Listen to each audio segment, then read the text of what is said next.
الحمد لله وكفى والصلاة والسلام على عباده الذين اصطفى أما بعد فأعوذ بالله من الشيطان الرجيم بسم الله الرحمن الرحيم الحج أشهر معلومات فمن فرض فيهن الحج فلا رفث ولا فسوق ولا جدال في الحج وما تفعلوا من خير يعلمه الله وتزودوا فإن خير الزاد التقوى واتقون يا أولي الألباب صدق الله العظيم اللهم صل على محمد وعلى آل محمد كما صليت على إبراهيم وعلى آل إبراهيم إنك حميد مجيد اللهم بارك على محمد وعلى آل محمد كما باركت على إبراهيم وعلى آل إبراهيم إنك حميد مجيد.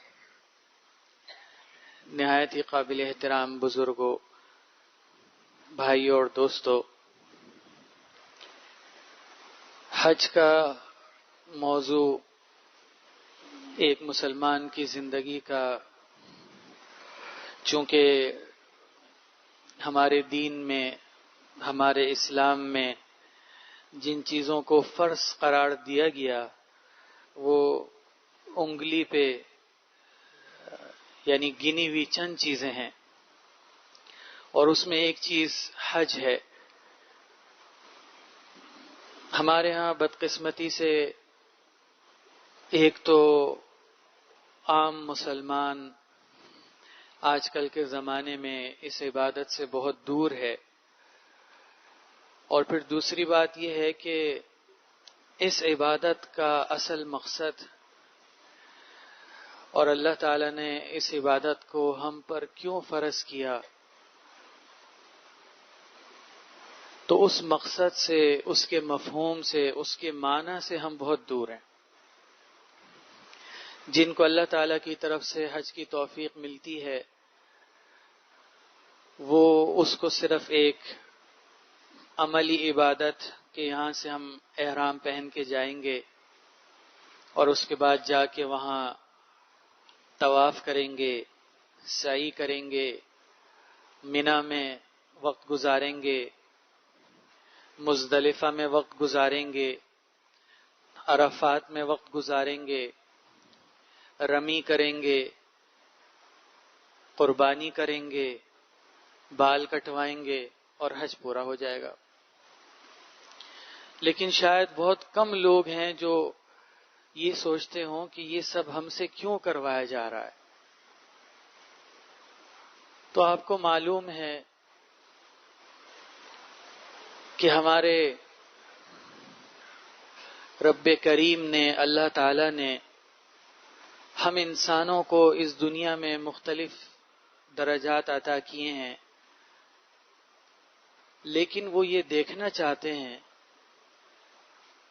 کہ تم میری ان نعمتوں کو، میرے دیے ہوئے مرتبوں کو، میرے دیے ہوئے عہدوں کو کیسے استعمال کرتے ہو، اور تم سے جو چھوٹے لوگ ہیں، تم سے جو کسی درجے میں کمتر لوگ ہیں، ان کی زندگی کیسی ہوتی ہے۔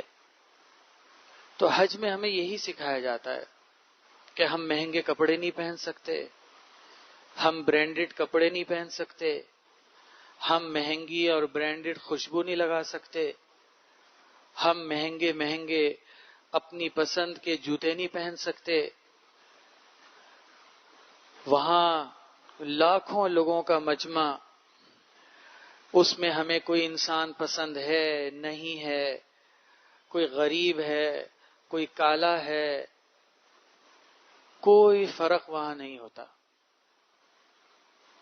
یہی اس عبادت کا مقصد ہے کہ ہمیں ہماری حقیقت بتائی جائے اور سمجھائی جائے کہ تمہیں اگر دنیا میں کوئی مقام ملا ہے، کوئی عہدہ ملا ہے، عزت ملی ہے یا مال اور دولت ملا ہے، تو وہ تمہاری کسی اپنی محنت یا تمہاری اپنی بھاگ دوڑ یا تمہاری کوشش کی وجہ سے نہیں ہے، یہ اللہ تعالیٰ کی تقسیم ہے۔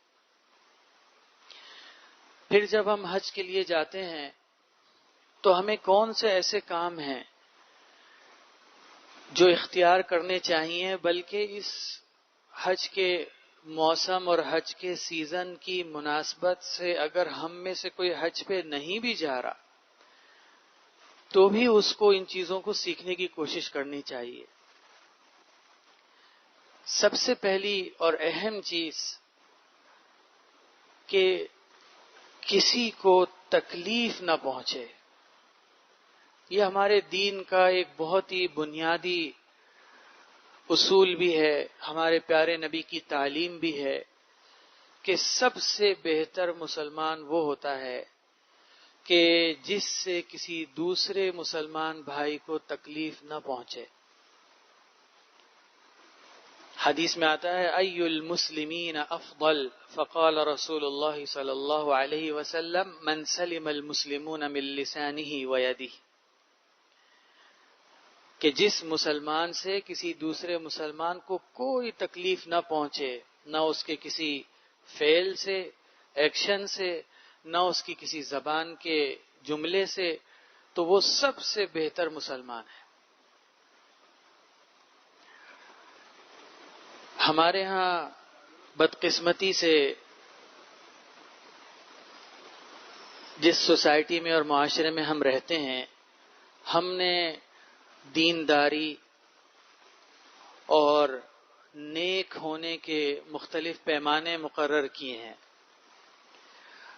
وہ پیمانہ یہ ہے کہ آدمی نماز پڑھتا ہو، آدمی کی داڑھی ہو، آدمی ٹوپی پہنتا ہو تو ہم کہتے ہیں کہ یہ صاحب بہت دیندار ہے.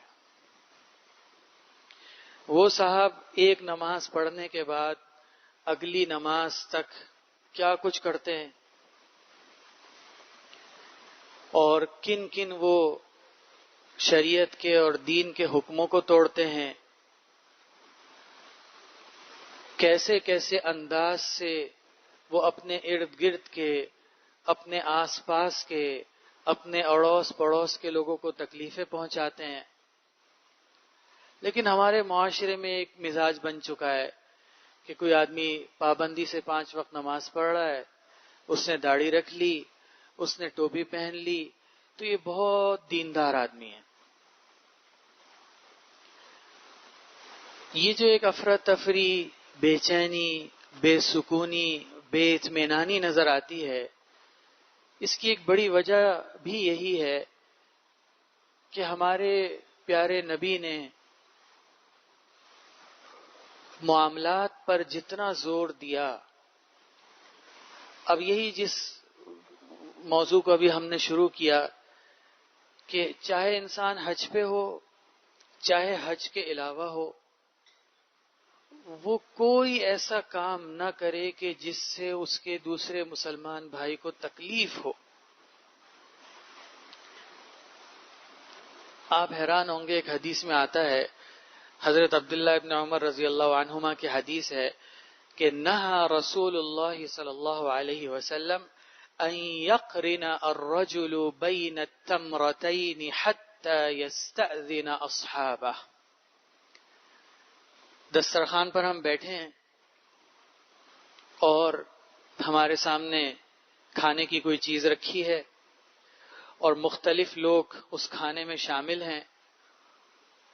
وہاں عربوں کے ہاں چونکہ کھجور کا استعمال زیادہ ہے تو آپ نے بھی حدیث میں کھجور ہی کی مثال دی کہ جب تم لوگ ایک ساتھ بیٹھے ہوئے ہو ایک دسترخوان پہ، ایک برتن پہ، اور اس میں کھجوریں رکھی ہوئی ہیں، تو سب کھانے والے ایک ایک کھجور اٹھا کے کھا رہے ہیں.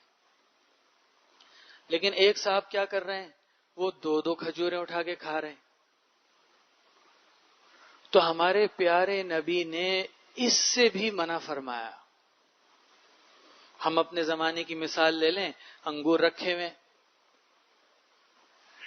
باقی سب لوگ ایک ایک انگور توڑ کے کھا رہے ہیں اور ایک صاحب کئی انگور توڑ کے ایک ساتھ کھا رہے ہیں.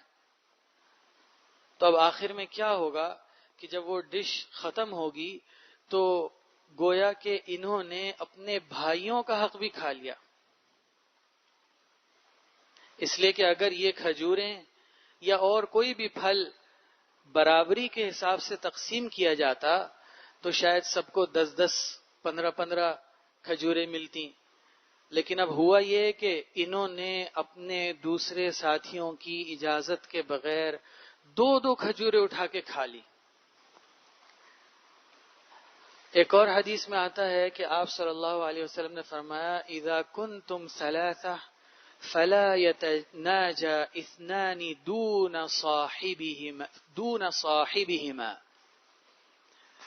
3 آدمی بیٹھے ہوئے ہیں تو کہا کہ جب تم 3 لوگ بیٹھے ہوئے ہو تو 2 آدمی آپس میں کان میں کوئی بات نہ کرو، کان میں کھسر پھسر نہ کرو۔ اس سے کیا نقصان ہوگا کہ وہ بیچارہ جو تیسرا ہے وہ یہ سوچے گا کہ شاید میرے بارے میں کوئی بات کر رہے ہیں، اس کو تکلیف ہوگی۔ اتنی معمولی سے آداب، اتنی معمولی سی چیزیں ہمارے پیارے نبی نے ہمیں سکھائی ہیں۔ ہمارے اس معاشرے کا ایک بہت بڑا المیہ یہ ہے کہ ہم حدیث سے بہت دور ہیں۔ ہمارے پاس دنیا کے سارے کاموں کے لیے وقت ہے اور اپنے پیارے نبی سے محبت کا یعنی بہت زیادہ دعویٰ بھی ہے، لیکن اتنا وقت نہیں ہمارے پاس کہ ہم دن میں، ہفتے میں 15 منٹ، 20 منٹ، آدھا گھنٹہ نکال کے یعنی حدیث اٹھا کے دیکھیں۔ تو اگر ہم آپس میں ذکر کریں اور پوچھیں کہ بھئی ہمارے پیارے نبی اس دنیا میں کیوں آئے تھے، تو فوراً ہماری زبان پہ جواب آئے گا کہ ہمیں جہنم کی آگ سے بچانے آئے تھے، ہمیں جنت میں لے جانے آئے تھے۔ بالکل ٹھیک ہے، جو اصل ذمہ داری، اصل ڈیوٹی ہمارے پیارے نبی صلی اللہ علیہ وسلم کو دی گئی تھی وہ یہی تھی کہ کفر تھا، شرک تھا، گمراہی تھی، جاہلیت تھی، کہ ان انسانوں کو اس گمراہی سے، اس تباہی سے، اس جاہلیت سے نکال کر جنت کی طرف لے جانا ہے۔ لیکن آپ ہمارے پیارے نبی کی ہم سے محبت تو دیکھیے کہ وہ آج سے 1450 سال پہلے ہمیں ہمارے گھروں میں صبح سے لے کر شام تک پیش آنے والے معاملات، معاشرتی آداب وہ تک سکھا کر گئے۔ آپ حیران ہوں گے اور شاید آپ نے حدیث سنی بھی نہ ہو کہ اس حدیث میں، ایک حدیث میں ابھی آپ کو سناتا ہوں، اس میں کچھ ایسی چیزوں کا ذکر ہے کہ جو ہم سب کرتے ہیں، لیکن اگر ہم ایک دوسرے سے پوچھیں کہ یہ چیزیں ہمیں کیسے پتہ چلیں تو ہم کہیں گے کہ ہمیں امی نے سکھائیں، ہمارے ابو نے سکھائیں، ہمارے دادا نے سکھائیں، دادی نے سکھائیں۔ ہمیں بالکل اندازہ نہیں ہے کہ ہمیں یہ چیزیں بھی ہمارے پیارے نبی نے سکھائیں۔ ایک حدیث میں آتا ہے اذا كان جنح اللیل او قال امسیتم فکفوا صبیانکم واغلقوا الابواب واذکروا اسم اللہ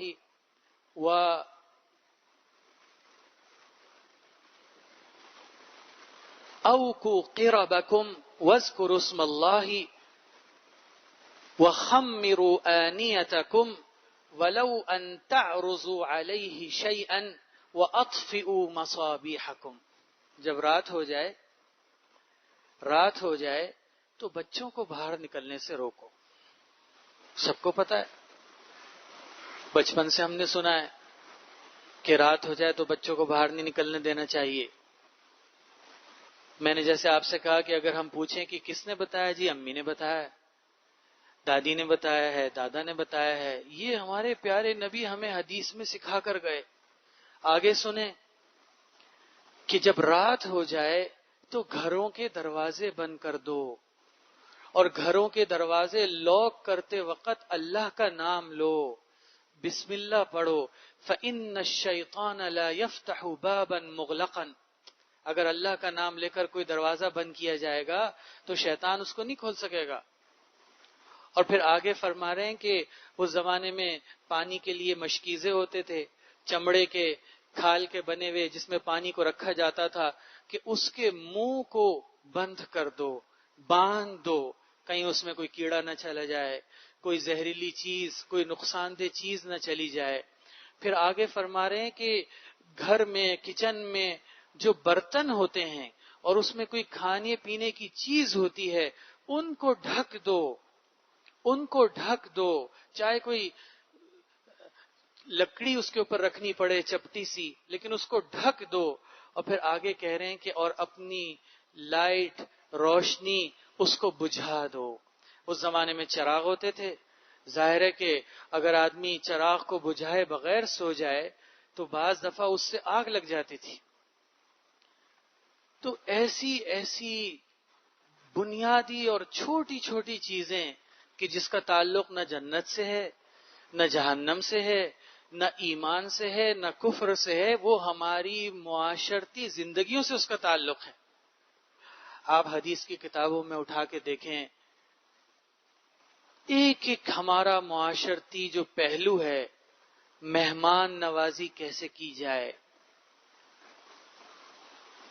کھانا کیسے کھایا جائے۔ ایک حدیث میں آتا ہے کہ ایک صحابی فرماتے ہیں کہ میں ایک دفعہ آپ صلی اللہ علیہ وسلم کے ساتھ کھانا کھا رہا تھا، تو میرا ہاتھ پلیٹ میں ادھر ادھر گھوم رہا تھا، کبھی میں ادھر سے کھا رہا ہوں، کبھی ادھر سے کھا رہا ہوں، کبھی ادھر سے کھا رہا ہوں، اور پیارے نبی جو ہیں وہ صرف اپنے سامنے سے کھا رہے تھے۔ تو آپ صلی اللہ علیہ وسلم نے مجھے کہا کہ اپنے سامنے سے کھاؤ۔ میں چونکہ ادھر ادھر ہر جگہ میرا ہاتھ پھر رہا تھا، گھوم رہا تھا، تو آپ نے مجھے سکھایا، تعلیم دی کہ اپنے سامنے سے کھانا کھانا چاہیے۔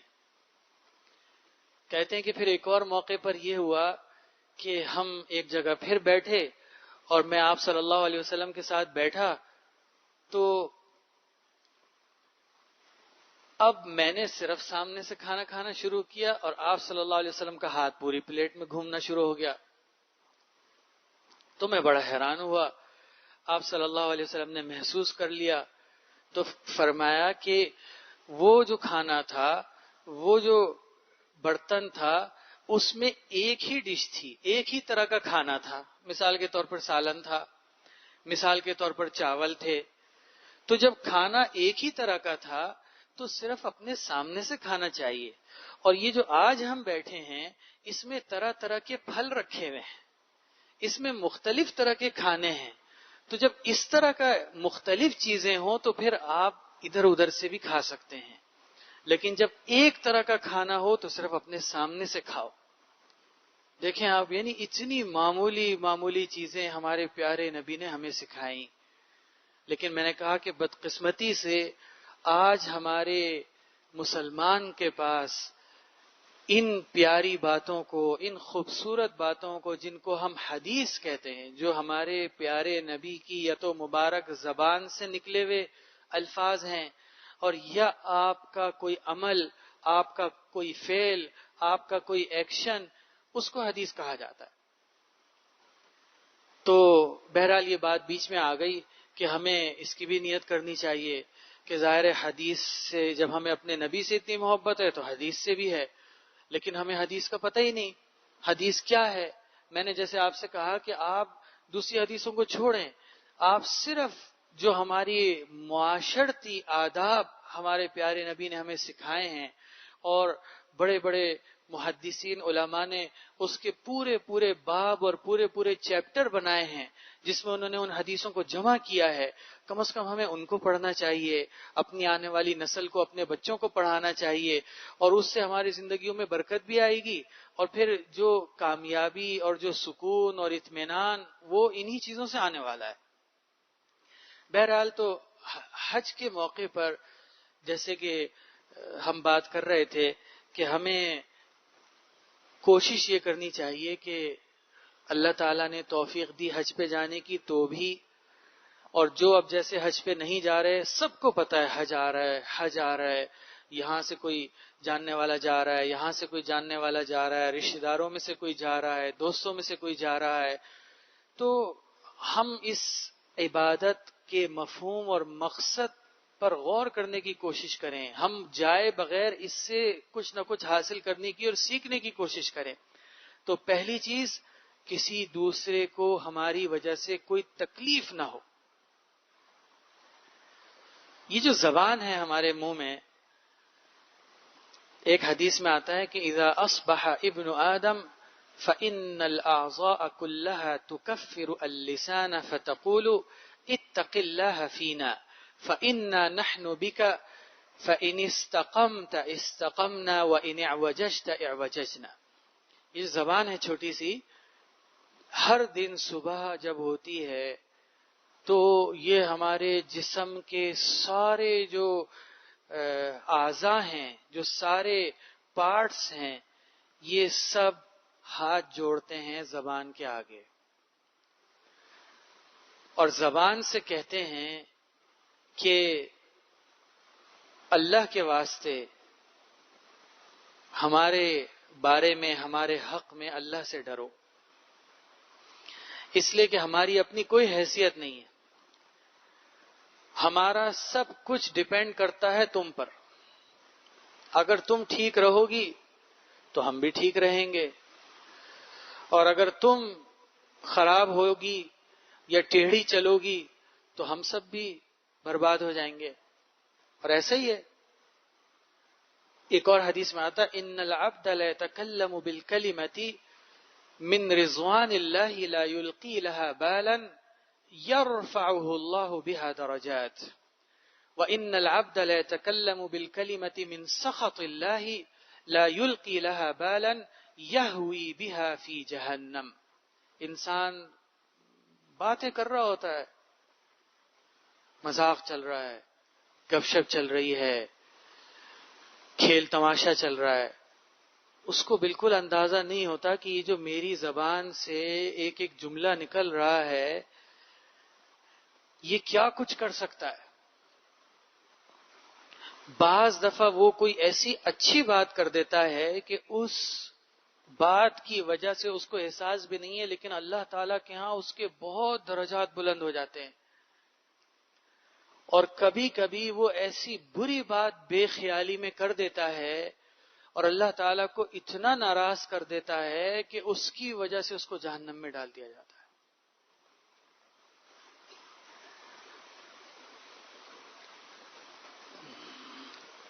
ایک اور حدیث میں آپ صلی اللہ علیہ وسلم نے فرمایا کہ وَهَلْ يَكُبُّ النَّاسَ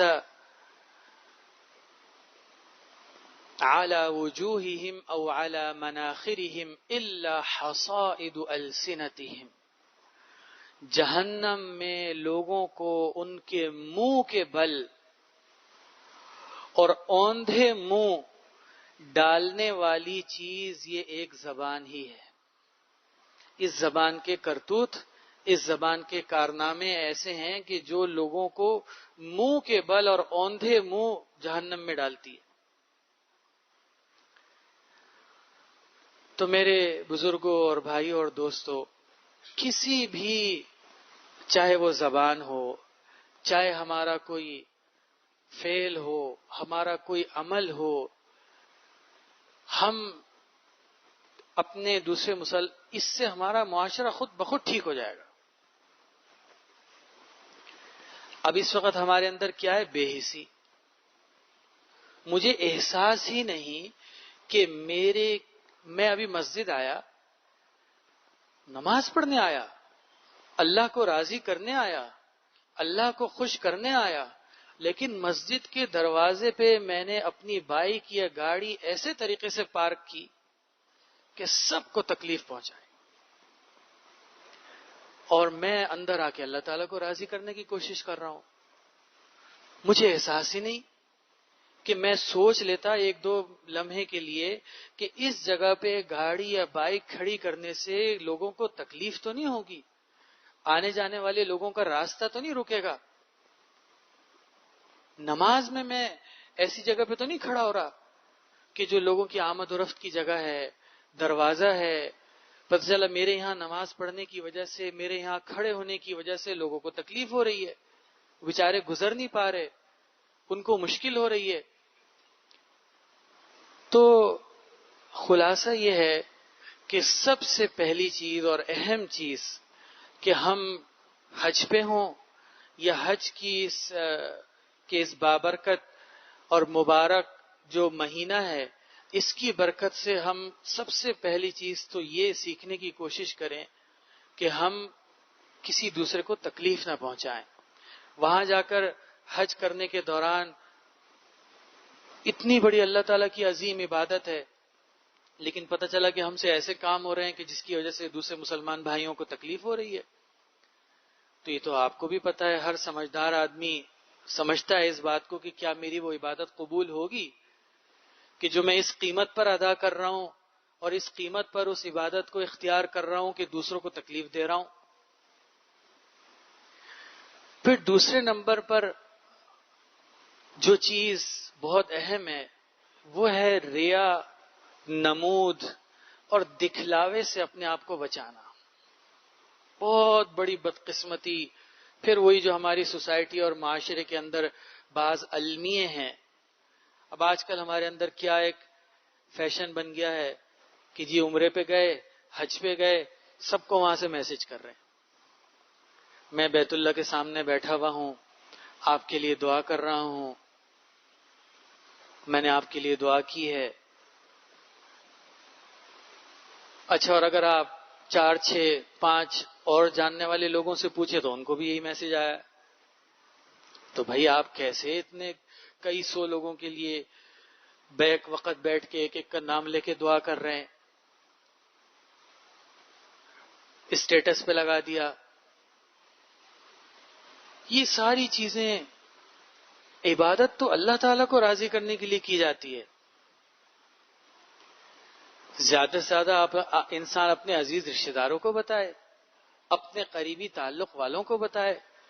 لیکن یہ جو آج کل ہمارا موبائل کا استعمال ہے، اس کے ذریعے خام خواہ کی نمود، خام خواہ کا دکھلاوا، خام خواہ کی ریاکاری، کہ لوگوں کو پتہ چلے کہ اچھا میں بھی عمرے پہ جا رہا ہوں، میں بھی حج پہ جا رہا ہوں. اور پھر وہاں سے جیسے میں نے آپ سے کہا کہ اس طرح کے انداز کے پیغامات بھیجنا کہ میں اس وقت روضہ رسول کے سامنے ہوں، میں مسجد نبوی میں ہوں، میں بیت اللہ کے سامنے ہوں، میں مطاف میں ہوں اور میں آپ کے لیے دعا کر رہا ہوں. تو کسی نے بہت خاص طور پر آپ سے دعا کے لیے کہا اور آپ اس کے لیے دعا کر رہے ہیں، تو سمجھ میں آتا ہے آپ عام مسلمان امت کے لیے، سب کے لیے دعا کر رہے ہیں. اللہ تعالیٰ نے آپ کو توفیق دی، اس سے بڑی سعادت کیا ہوگی. لیکن یہ کہاں کی سمجھداری ہے کہ آپ اس کا اعلان کرتے پھریں، آپ لوگوں کو پرسنل میسج کر کر کے اس کی اطلاع دیں، اس کا بتائیں، اور پھر واپس آ کر بھی جیسے آپ سب کو پتہ ہے کہ ہمارے معاشرے میں بعض ایسی رسم و رواج اور ایسی چیزیں رائج ہیں کہ واپس آ کر بھی بہت سارے لوگوں کے ہاں بہت دکھلاوا ہوتا ہے، بہت اس کا اعلان کیا جاتا ہے، شور شرابہ کیا جاتا ہے. تو یہ بھی بہت خطرناک چیز ہے جس سے عبادت پوری کی پوری ضائع ہونے کا خطرہ ہے. صرف حج میں نہیں، ہر عبادت میں اللہ تعالیٰ نے ہمیں اس کو خاموشی سے صرف اپنی رضا کی خاطر اور اپنے رب کو خوش کرنے کی خاطر عبادت کی جاتی ہے. عبادت کسی رشتہ دار کے لیے، کسی دوست کے لیے، اپنے کسی عہدیدار اور اپنے کسی آفیسر یا اپنے کسی باس کو دکھانے کے لیے نہیں کی جاتی. عبادت تو اللہ تعالیٰ کو راضی کرنے کے لیے کی جاتی ہے، اللہ تعالیٰ کو خوش کرنے کے لیے کی جاتی ہے.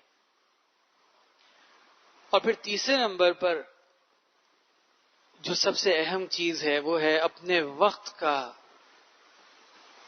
بہتر سے بہتر استعمال. یہاں بھی پھر وہی بات آ جاتی ہے کہ بات تو ہم حج کی کر رہے ہیں، لیکن یہ حکم تو ہمارے لیے اپنی زندگی کے ایک ایک لمحے، ایک ایک منٹ اور ایک ایک دن کے لیے ہے. یہ جو ہماری زندگیاں ہیں دیکھیں کتنی تیزی سے گزر رہی ہیں، کتنی تیزی سے گزر رہی. ہم میں سے اگر کسی کی ابھی عمر 60 سال ہے تو وہ پیچھے موڑ کے اگر 30 سال پہلے والا واقعہ سوچے اور اس کو یاد کرے تو بالکل ایسا لگتا ہے کل کی بات ہے. جس کی عمر 50 سال ہے، جس کی عمر 40 سال ہے، وہ کوئی 15 سال 20 سال پہلا والا واقعہ یاد کرنے بیٹھے تو بالکل ایسا لگتا ہے کہ ابھی کل کی بات ہے. اچھا، ہر گزرتے دن کے ساتھ ہم قبر سے قریب ہو رہے ہیں. یہ جو برتھ ڈے منائی جاتی ہے، سالگرہ منائی جاتی ہے، اور ہمارے اکثر علماء اس کو پسند نہیں کرتے، دین کا علم رکھنے والے اس کو پسند نہیں کرتے. اس کی وجہ کیا ہے؟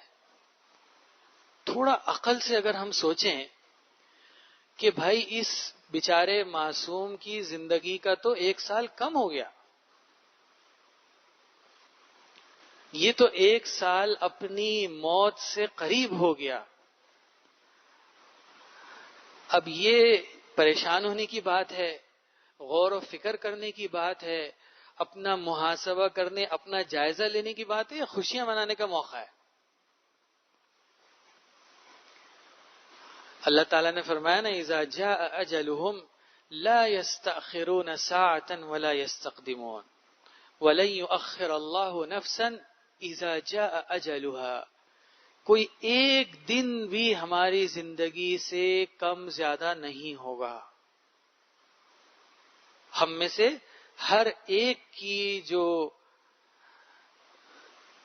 انتقال کی اس دنیا سے اللہ تعالیٰ کے ہاں جانے کی تاریخ ہے، وہ طے ہے، وہ مقرر ہے.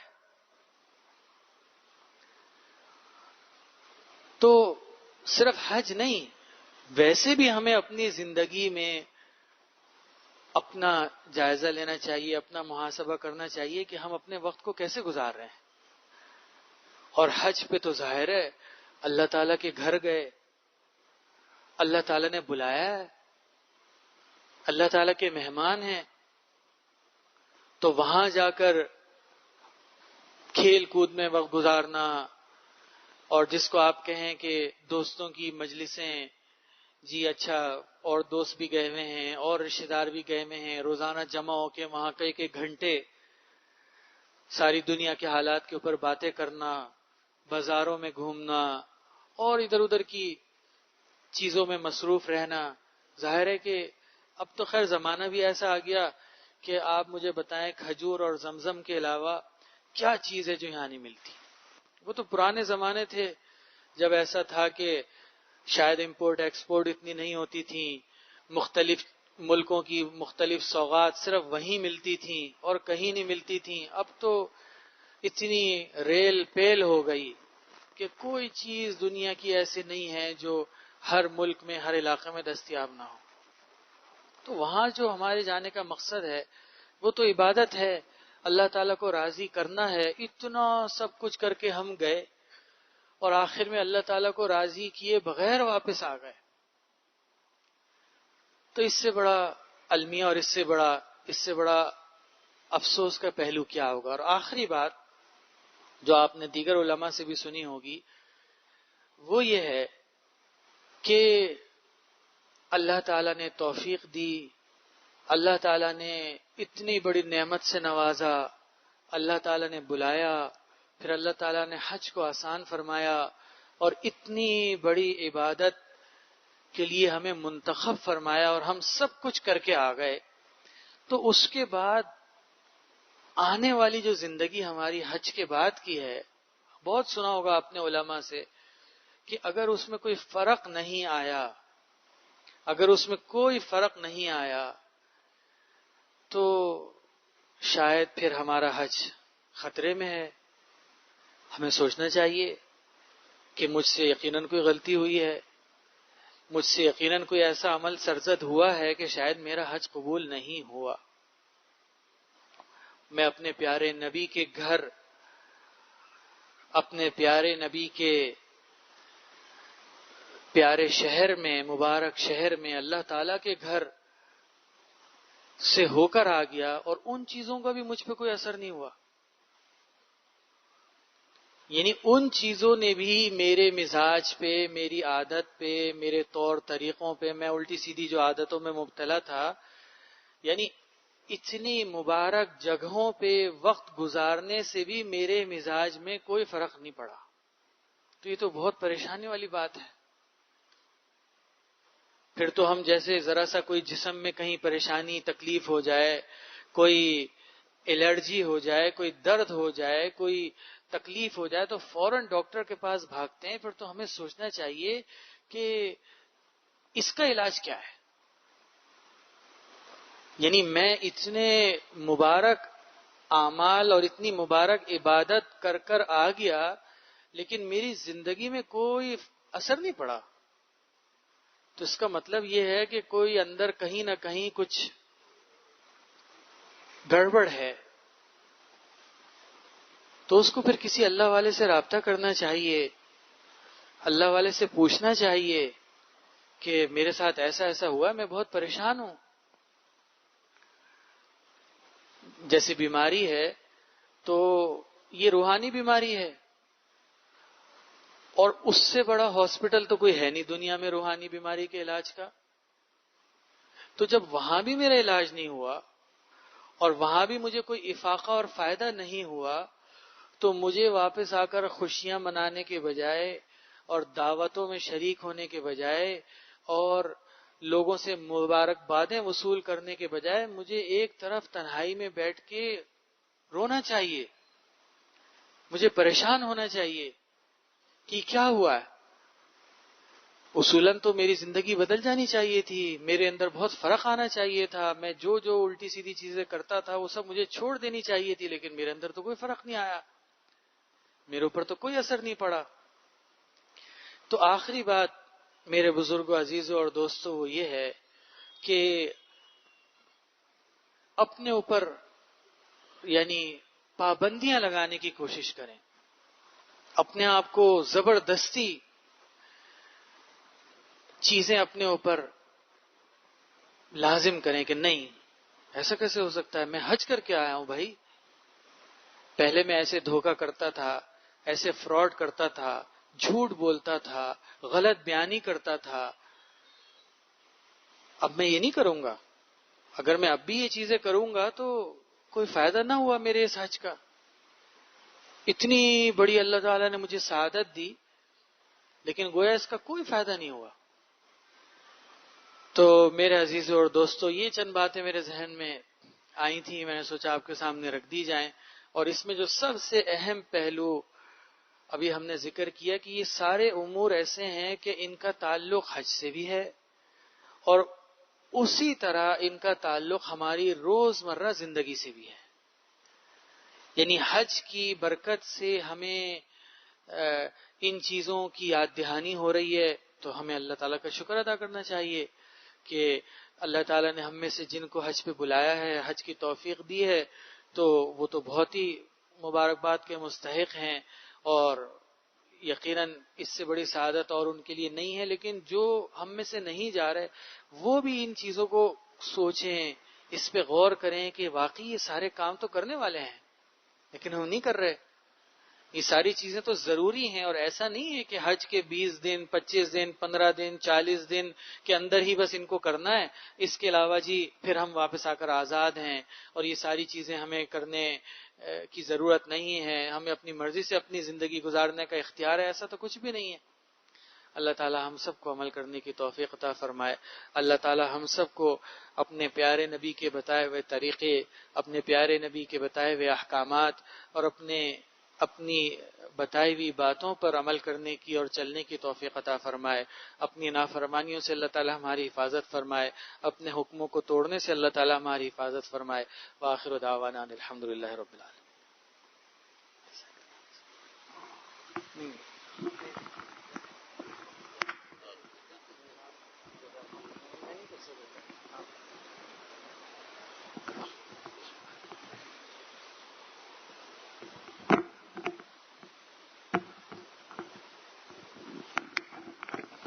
الحمد لله رب العالمين والعاقبة للمتقين والصلاة والسلام على سيد الأنبياء والمرسلين.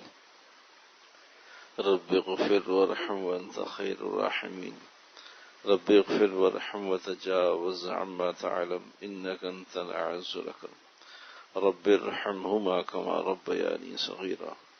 ربنا ظلمنا أنفسنا وإن لم تغفر لنا وترحمنا لنكونن من الخاسرين. الہ العالمین، جو کچھ ہم نے سنا اللہ پاک ہمیں کامل عمل کرنے کی، اتباع کی، محبت کے ساتھ سارے اعمال کو اختیار کرنے کی توفیق عطا فرما۔ اللہ آج تک کی کمی کوتاہیوں کو معاف فرما، اپنا خاص فضل فرما۔ کہنے سننے سے زیادہ پوری امت مسلمہ کو، ہم سب کو اے اللہ عمل خاص کی توفیق عطا فرما، عمل میں اخلاص نصیب فرما، استقامت نصیب فرما۔ اللہ کسی بھی مسلمان مرد عورت کو حج ہو یا غیر حج، اے اللہ کسی بھی عمل کی وجہ سے دین سے محروم نہ فرما، اے اللہ دین سے محروم نہ فرما، احکامات سے دور نہ فرما، اے اللہ اپنی رضا والی زندگی عطا فرما، استقامت والی زندگی عطا فرما، اے اللہ خوف اور خشیت والی زندگی عطا فرما، احکامات کی پاسداری کی توفیق عطا فرما۔ اے اللہ ہم سب کو تیرے نبی علیہ الصلوۃ والسلام سے محبت نصیب فرما، اللہ کمال درجے کا اتباع اور محبت عطا فرما۔ اللہ جو حج پہ جانے والے ہیں اللہ ان کی برکت سے پوری امت مسلمہ کے اے اللہ سارے اعمال کو قبول فرما۔ حج پہ جانے والوں کی بھی اللہ دائیں بائیں اوپر نیچے آگے پیچھے سے حفاظت فرما۔ اے اللہ اپنے اوقات کو صحیح استعمال کی توفیق عطا فرما۔ اللہ ان کے ذریعے تمام حجاج کے حج کو قبول فرما، پوری امت مسلمہ کو ہدایت نصیب فرما۔ اللہ ہمیں بھی ہدایت نصیب فرما، اللہ ہمارے متعلقین کو بھی ہدایت نصیب فرما، اللہ ہم سب کے ذریعے پوری امت مسلمہ کو ہدایت نصیب فرما۔ اللہم صلی علی محمد النبی الامی وعلی آلہ وصحبہ اجمعین برحمتک یا ارحم الراحمین۔